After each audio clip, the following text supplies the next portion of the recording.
Dear students, today we will discuss about freedom of thought.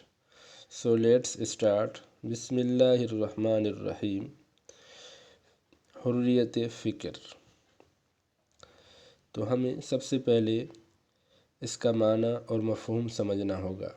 حریت فکر یہ دو الفاظ کا مجموعہ ہے. ایک ہے حریت اور دوسرا ہے فکر. بیسیکلی یہ دونوں لفظ عربی زبان کے ہیں. حریت کی معنی ہے آزادی، اور امام راغب نے اس کی ایک اور معنی کی ہے. حریت کی معنی انہوں نے کی ہے کہ کسی کا غلام نہ ہونا. اور فکر کی معنی ہے سوچنا، غور و فکر کرنا، کسی معاملے کی تہ تک پہنچنا. تو گویا کہ اب اس کا مطلب یہ ہوا کہ سوچنے کی آزادی، یعنی ریاست کے ہر فرد کو یہ حق حاصل ہے کہ وہ کسی بھی معاملے میں اپنی رائے کا آزادانہ اظہار کر سکے.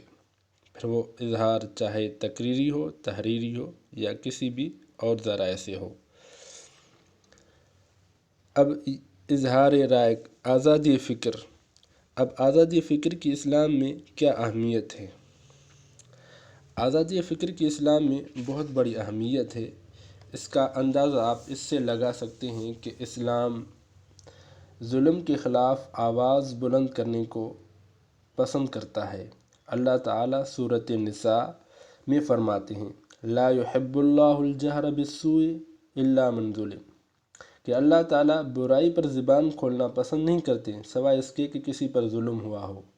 تو اس وقت اس کو یہ حق حاصل ہے کہ وہ اپنے ظلم کے خلاف اپنی رائے کا اظہار کر سکتا ہے.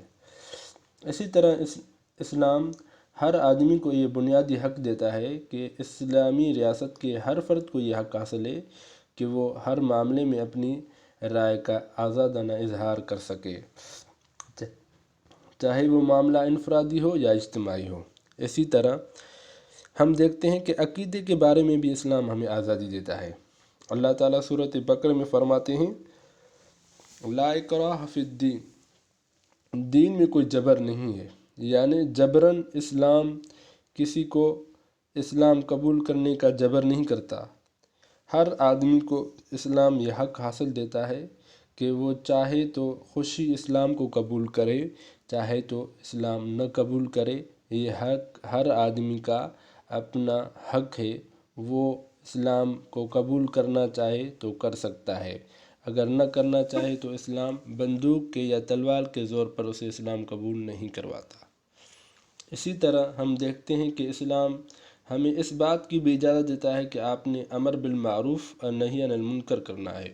یعنی ہر شخص کو یہ حق حاصل ہے کہ وہ کسی معاملے میں کسی شخص پر تنقید کر سکتا ہے، لیکن تنقید کا مقصد کیا ہونا چاہیے؟ تعمیری ہونی چاہیے، اصلاح والا ہونا چاہیے. اور نہی عن المنکر، نہی عن المنکر کا مطلب یہ ہے کہ برے کاموں سے لوگوں کو متنبہ کرے اور ان پر تنقید کرے، انہیں تنقید کرے. تو اس طرح اس سے پتہ چلتا ہے کہ اسلام کے اندر آزادی فکر کی کتنی بڑی اہمیت ہے. لیکن اگر ہم اس چیز کو دیکھتے ہیں تو اس کے لیے اسلام نے ایک کھلی چھوٹ نہیں دی ہے، بلکہ اسلام میں آزادی فکر کے کچھ اصول ہیں، کچھ ضوابط ہیں، کچھ حدود و قیود ہیں. اگر یہ حدود و قیود نہ لگائے جائیں تو ایک معاشرے کے اندر پھر انتشار برپا ہو جائے گا. پھر امن اور سلامتی کے لیے یہ آزادی فکر خطرہ بن جائے گی اور باعث نقصان ہو جائے گی. اس لیے اس کے لیے اسلام نے کچھ حدود و قیود رکھے ہیں.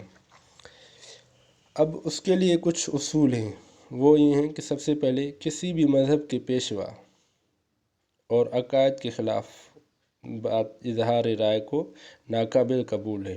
یعنی اظہار رائے کا مطلب یہ ہے کہ آپ نے کسی مذہب کے پیشوا کو اپنے نشانہ نہیں بنانا، اور اسی طرح عقائد کے خلاف بھی آپ نے کوئی بات نہیں کرنی، کیونکہ عقائد کا تعلق علم غیب سے ہوتا ہے. تو لہٰذا جو چیز معلوم ہے وہ آپ قبول کریں، جو چیز آپ کو پتہ نہیں ہے تو بلا وجہ اس کے بارے میں تجسس میں پڑنا نہیں چاہیے.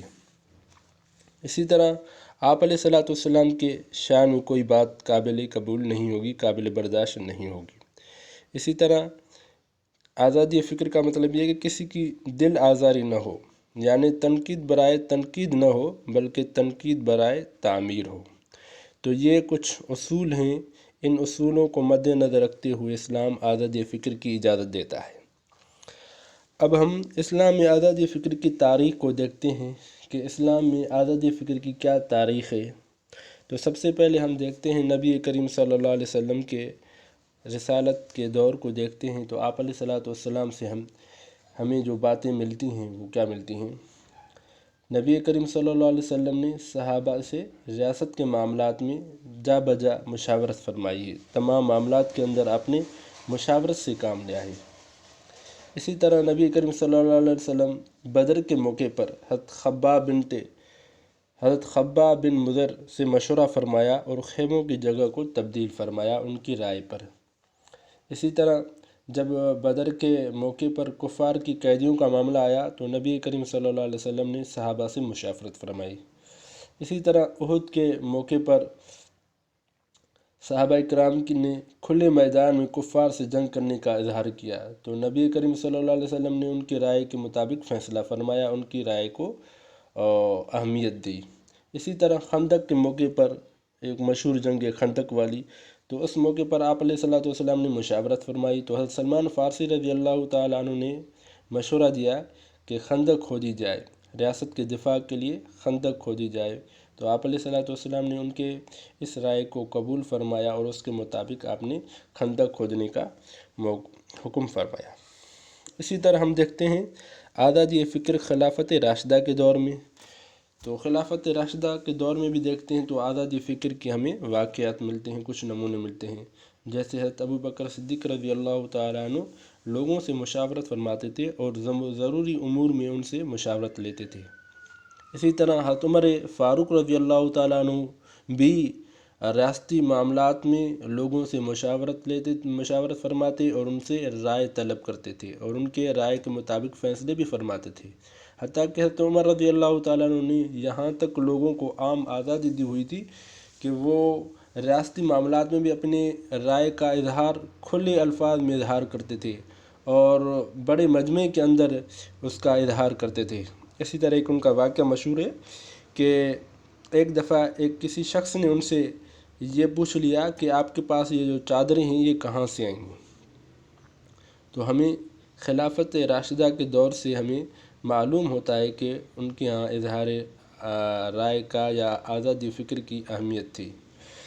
اسی طرح اس کے بعد پھر جب امیہ کا دور ہوا تو پھر امیہ کے دور کے اندر اظہار رائے کو یا جو ان کے آزادی فکر کو کچھ قدغن لگائے گئے، بہرحال لیکن اس کے بعد ہمیں کچھ اس کے نمونے ملتے ہیں کہ جب بنو عباس کا دور شروع ہوا تو اس وقت حضرت امام ابو حنیفہ اور امام احمد بن حنبل نے اپنے دور کے اندر حکومتی جبر کو، مظالم کو خلاف استقامت کے پہاڑ بن گئے اور ثابت قدم رہے، اور انہوں نے اپنی رائے جو انہوں نے بنائی تھی اگرچہ وہ رائے ان کے وقت کے بادشاہ کے خلاف تھی لیکن وہ اس رائے پر قائم رہے اور استقامت سے ان کو ثابت کیا۔